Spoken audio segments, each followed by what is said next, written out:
Hello, everybody, and welcome to The Lazy Actor, the podcast that does all the reading for you. We still don't have a good tagline, but basically, shut up, you're not having introduced yet. Okay, sorry. You've ruined the introduction. So basically, we are the podcast that every episode, we review a chapter from a famous acting book, take out the key learning, the great stories, so that you don't have to.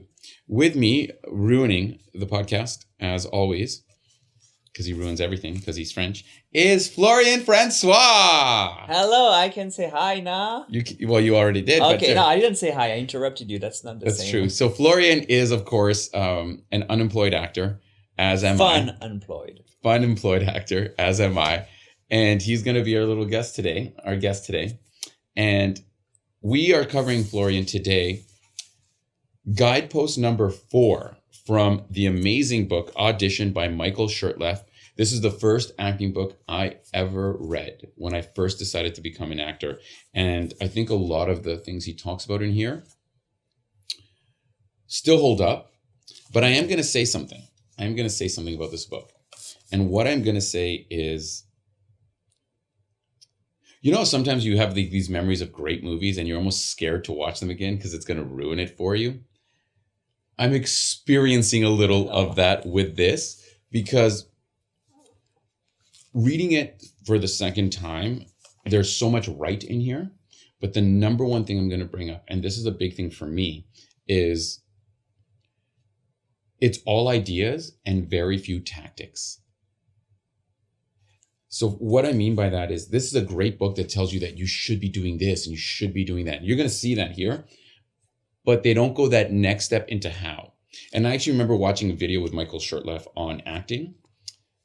And he's like that typical person that talks about ideas, and it's all based in theater because he's a theater guy. So this is all based in theater. Although he says this works for film and television. And I agree, but all his examples and his methodology assume that you're playing like thick, juicy roles in theater. But it's all about like, you need to find it. You need to find it. You need to find it. And if you're reading this a second time, I'm like, no shit. How? And what year was it written?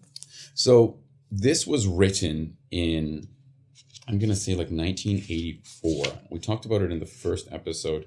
Tim, do you remember what year this book was written? 80 sounds familiar. At this point, and we'll probably have to cut this in. I should say, you weren't born in 1984? No. Are you that young? Yeah. What? Really? Of course, Tim. I should mention at this point that this podcast is a joint production between radio.com. Thank you. The mighty Tim, who's been my kind of a punching bag for the first few episodes. Now you're here, Florian. Yeah. And The Actor's Place, theactorsplace.org. Let's get into it. This book was written quite a long time ago. Michel Shurtleff was a casting director. Florian, essentially the concept of the show is, I read this chapter, and there are things I'm going to talk about. And whenever you feel as if there's relevant things to say, or if you had examples or ideas of how we could translate some ideas into tactics, that would be great. So we take your expertise. But before we do that, Florian, why don't you tell me just a little bit about your acting journey? How long have you been doing it? How you got started? And one of the things I love about Florian was that Florian is a hustler. So when he couldn't get actual things in film and television, in short films, Florian was finding every single way to act in his jobs, in his life. So tell us a little bit about your stories. You got about 30 seconds. Oh, yeah. So I studied acting through improv. So that's with improv I studied acting. Then from some improv troupes, I've started to do some children theaters tour. So doing some plays in gyms, in schools very far away. And that is like a realistic job. That is like the crushing reality of acting. Sometimes you're doing you're getting paid, but you're doing children's theater in high school gyms. Yeah, and high school is good. Like I'm talking even like way more younger. Like okay. I have this like with shows for like grade 1, 2. So some of them might cry during the show and or fall asleep or not even know why they're there. There are a lot of confusion a lot of the time. I think my favorite story from that. So after each show we're doing a Q&A, and at some point there's a great one who said, "Well, I don't think there were enough stakes in the show," and it really took us by surprise. I mean, so the stories are like tales and No, I meant snakes, and that we agreed. So that's what they were more like interested in the animals, in the puppetry, and all of that kind of stuff.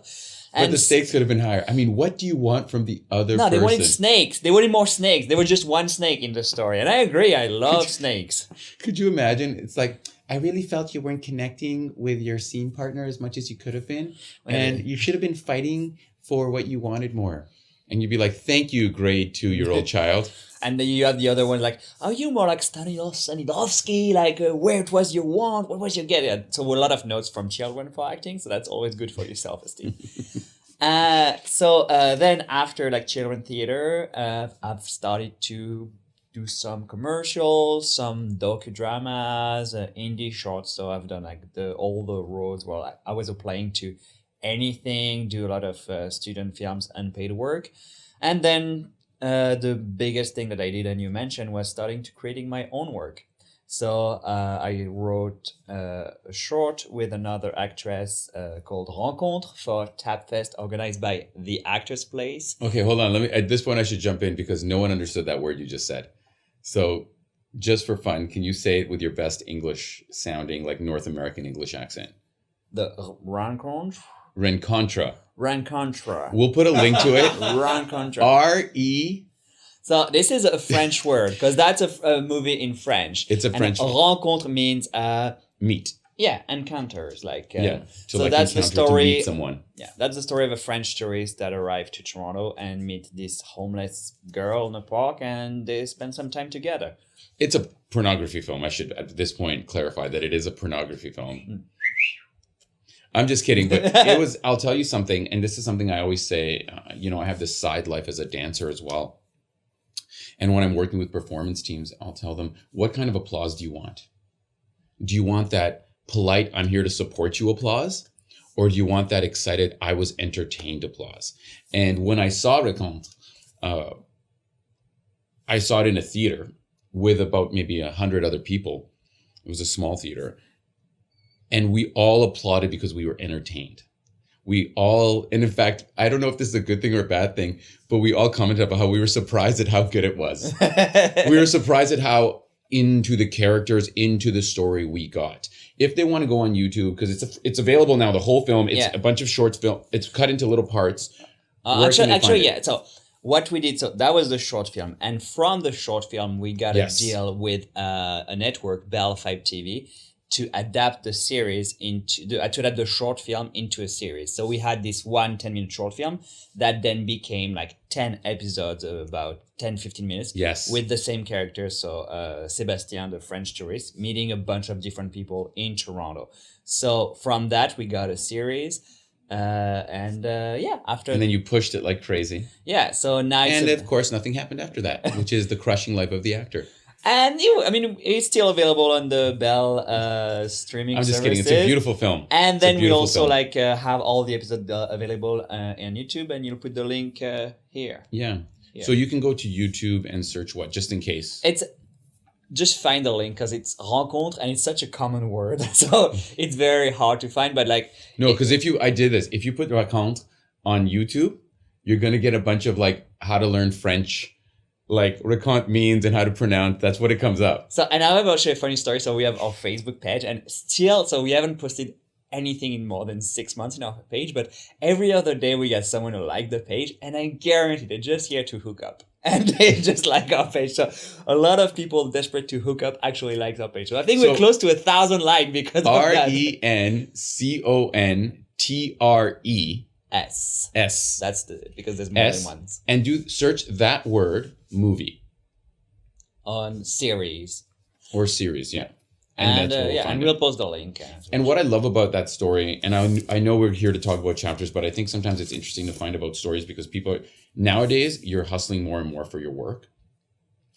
There's way more content out there than there's ever been, but there's also a cajillion more people going for that content and different avenues. So making your own work is still essential, but yet I think there's more opportunity to make that work and get out there.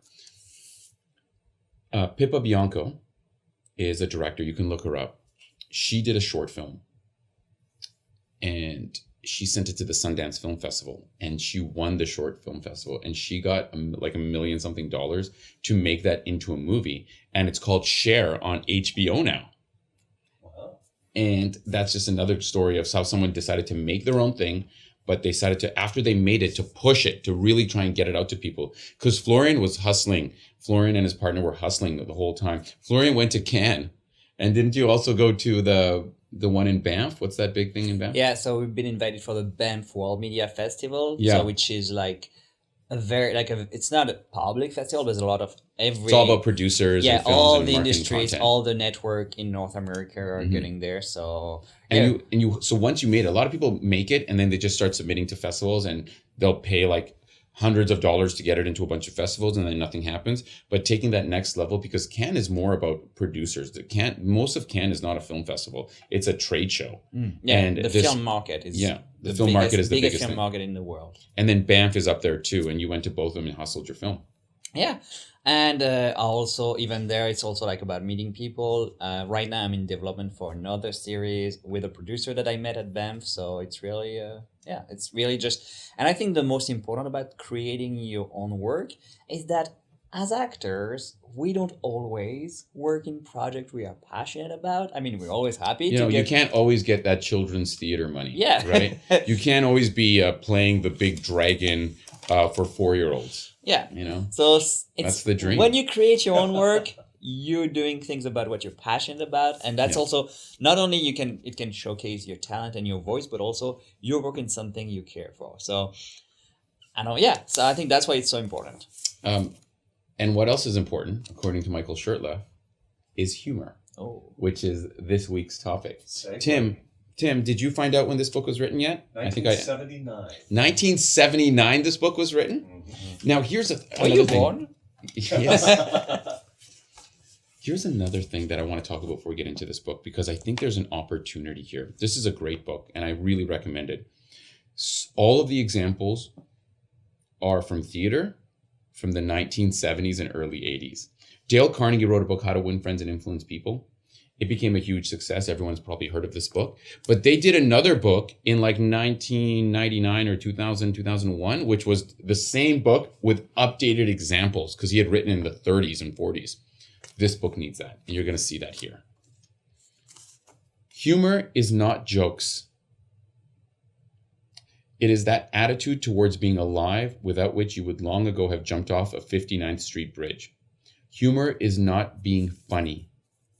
Humor exists even in the humorless. Some of the first few lines in this chapter. So when we're talking about humor, we're not talking about making jokes. Right? We're talking about, I wrote down defense mechanism. What? I'm not done. All right. I'm just kidding. Go ahead. Now, it's really, for me, I feel like it should be something that everyone that learn improv should be told in their first class.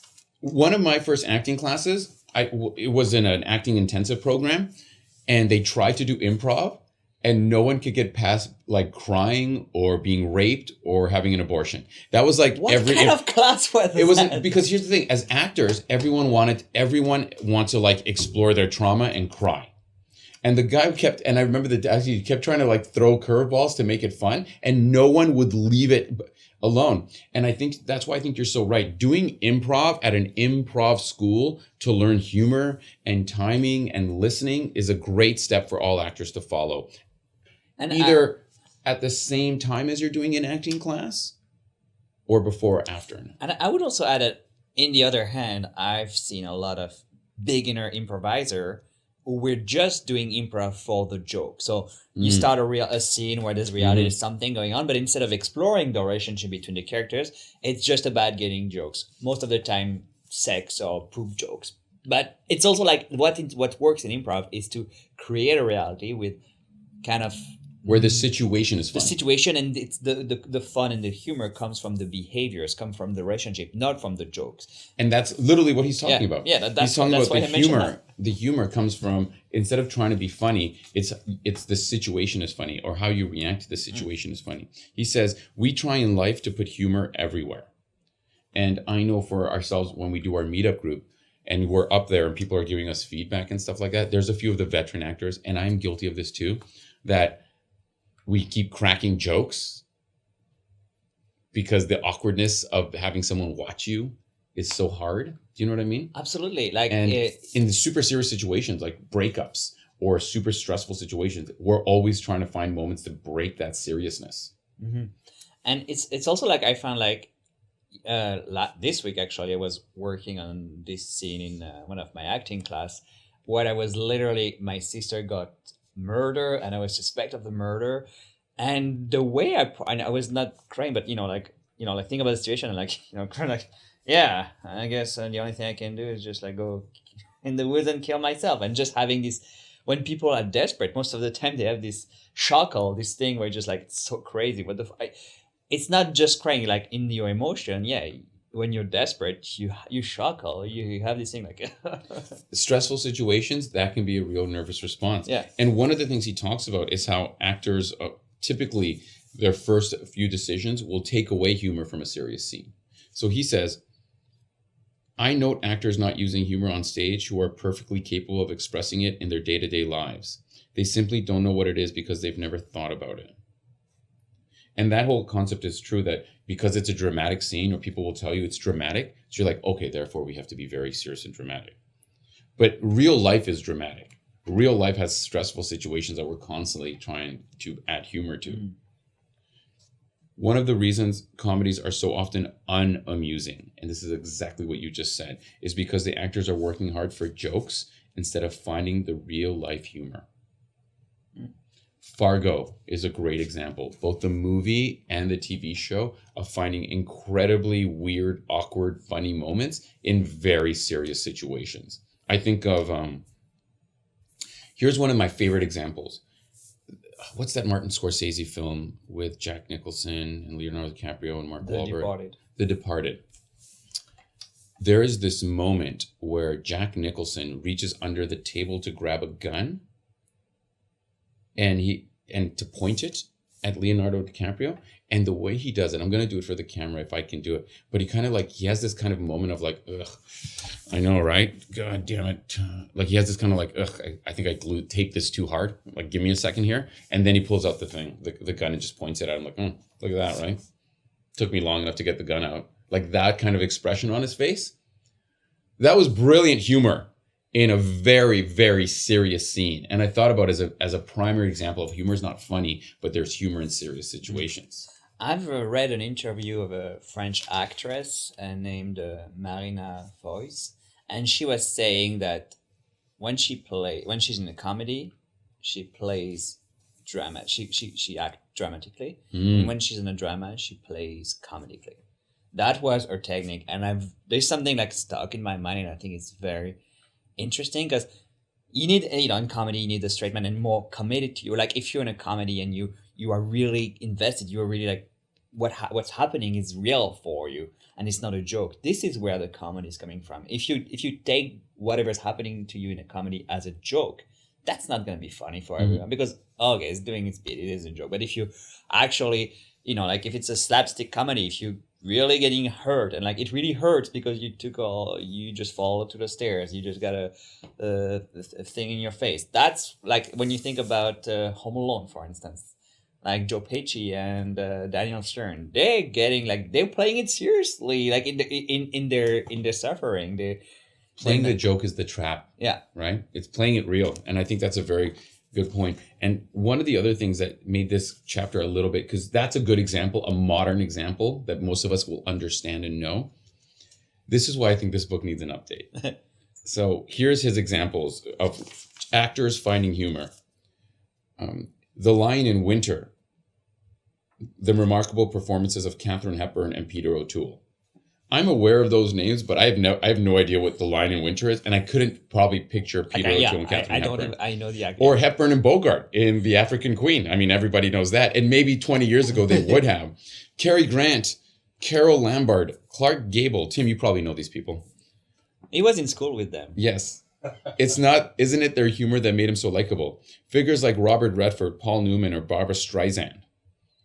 In Dog Day Afternoon with Al Pacino. Would Greta Garbo be the romantic figure of all time without that mocking, self-depreciating quality. These are all great examples. The thing is, for the modern reader, it's hard to picture those moments. It's hard to picture that. I think of things like...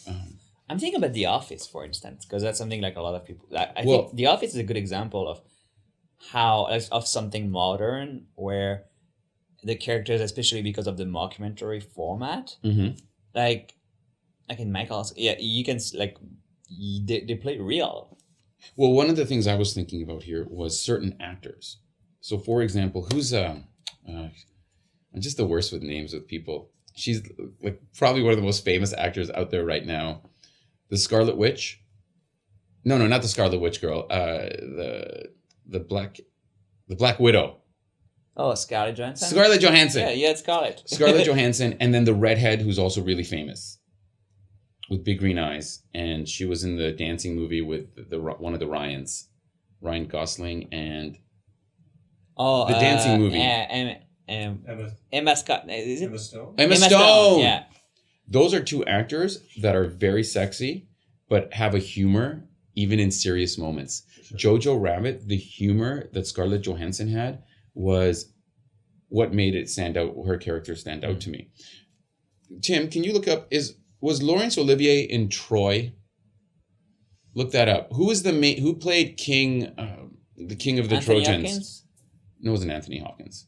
That's ridiculous. Troy with Brad Pitt? Troy with Brad Pitt. Okay, say what you want about the movie. Find out who played the king. I think Laurence Olivier died in 2003. He's a very kind of Laurence Olivier-esque actor. Here's another, and the reason I wanted to bring it up, and I'm going to wait for Tim, is because here was another example of humor as an actual line in a show that wasn't necessarily a laughing moment, but it showed a certain level of humor and I'm going to say, I guess, cleverness, even though there was nothing funny about it. Because this is what he's trying to find.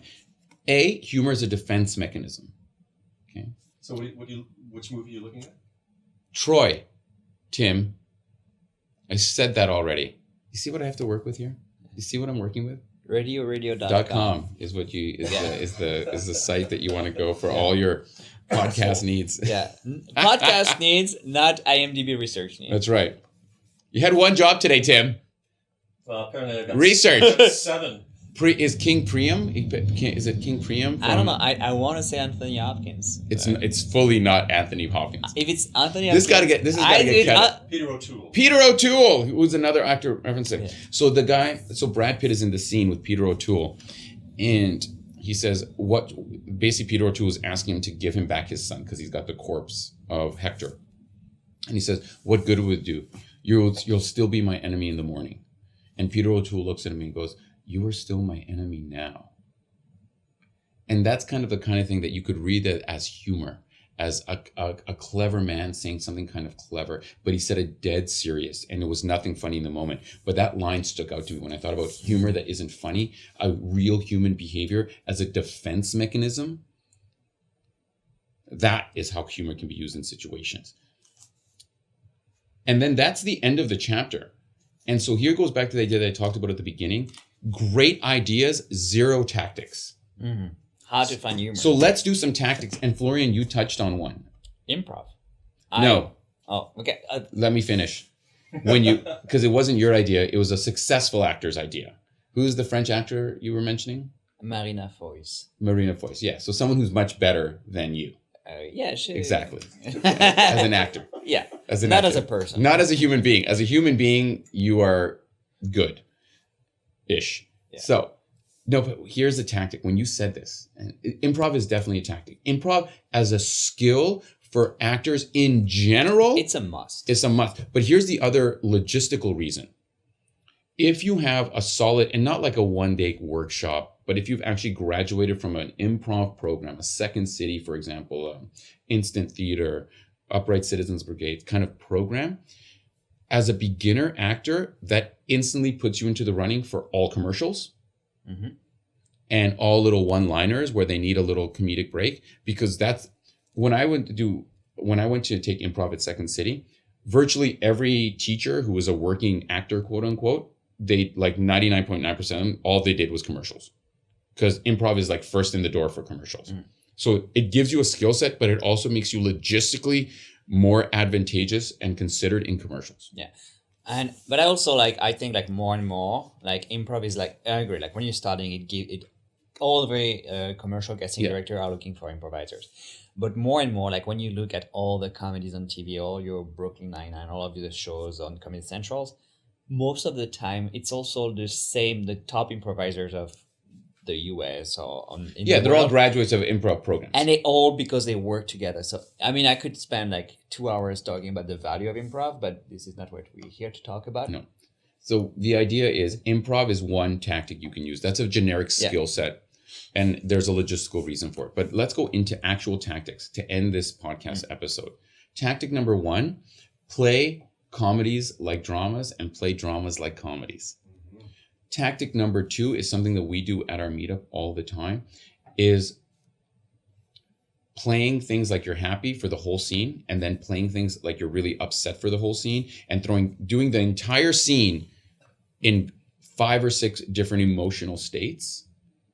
And for the sake of this, happy, holding back a laugh, giggly, surprised, tired. Well, I'm trying to keep it with humor. Yeah, Again, but Florian, let me finish, Florian. Radio.com. Who's gonna hire me to do another podcast? But the idea is exactly, yes, you could jump into all kinds of things. But the idea is, the tactic is doing scenes committed to an emotional state the whole way, just to see what moments you discover. Because one emotional state won't work, and we're going to talk about that in the next episode. Because in the next episode we're going to talk about contrasts. Mm-hmm. But as a tactic to find humor, play the scene with every type of humor. Play the scene giggly happy. Play the scene drunk happy. Play the scene curious happy. Find 5 ways to play happy and see what you find as a tactic. And that's how you'll be able to find humor in every single scene, by practicing putting humor into a scene. And I would also add another. I think it's all great, and I agree. I think every time. Fine, add another thing. It's also to be in the moment and react to whatever your reader, if you're in audition, or your partner is doing. So what about this? Has another tactic? Run the scene where you find everything funny. So you're not necessarily being funny in your lines, but everything the other person says to you, you find funny. Just to see how that physically translates, just to see how that helps you react. Is that what you were saying? Absolutely. Just much more succinctly? Absolutely not. I was talking about listening to your partner. But this is what I'm saying, listening and finding those things funny. Yeah, but I mean, it was also like... finding the humor in the serious lines that they're saying to you. Oh, you mean, okay, the other person, but it's also like the same way you explore like the reaction is like finding I think, you mentioned like reacting. Can we edit this? Can we just cut all of this part out? Reacting to whatever your partner is saying, and also just... That was me reacting with humor. Letting be surprised. There's like one things in improv, to go back to it, is mirroring. Like whatever. I'm gonna jump in, because what you're doing is discussing things we're actually gonna be talking about later. Okay. And you're all over the place, Florian. You're all over the place. I am. Okay? This is the improviser mindset. You can't keep this guy on topic. We were going tactics on humor, and now he's going on this whole other tangent. I'm coming back for every episode as of now. And it's just on and on. Yes, and I'll be back, whether you like it or not. But I'm gonna end it on this note, that discovering humor is something that you can try and do also. So not just, for example, as the character in the film or in the show or in the scene, discovering a moment that's funny to you personally. You don't have to show it. Is that what you were kind of getting at? No, but but that's a good note. No, I think it's also it's something I've personally worked on, like in my audition lately, is always look for where the fun is for me. So even if I play, if I'm on a confrontational scene, what's fun for me is to try to beat the other person. If I'm on more dramatic scenes, what's fun for me is just, I don't know, it could be like, to go back to the last scene I was working on, which is like, the fun for me was to kind of like dealing with the situation and see how I was, and what was fun for me is to realize how fucked I was, and at the end of the scene say, oh, I'm really, really, really fucked. So finding what's fun for you is actually something for you, or a new character. It's actually something that helps by finding this humor. Oh, awesome. So that is it for this episode on humor. I let Florian ramble on for as long as I could. I'm just kidding. Thank you so much for being on the episode with me, Florian. It was awesome. Thank you for taking my emotional abuse while Tim is over there and no longer able to take the emotional abuse. He is emotionally scared. Like it's notice, and the big thing that you need to walk away with as an actor is that every scene, no matter what it is, how big or how small, try and find the fun for you as the actor and try and find the humor for you as the character. You lazy actors. Just do that one thing on your next scene. You lazy actors. And that is it. Yeah. That is it. That's how we're ending this episode. The Guidepost from Michel Shurtleff's Audition. The famed Broadway and Hollywood casting director reveals everything an actor needs to know to get the part. Guidepost number 4, Finding Humor. Thank you all so much for joining us for this episode of The Lazy Actor. We talked about humor. Michel Shurtleff, Audition. Whoever owns the right to this book, if you're listening to this, and you're probably not, but if anyone is actually listening to this and might know, tell them to reach out and let's make an updated version with modern examples. Thank you all so much for joining us. This has been a joint production between radioradio.com. Make sure to check them out if you're doing podcasts. Timothy joined us again. Thank you for the research. And the actorsplace.org. Check them out. There's a whole page with just scenes for actors to use because we're all about helping other actors become successful. See you next time, everybody. Say au revoir, Florian. Au revoir.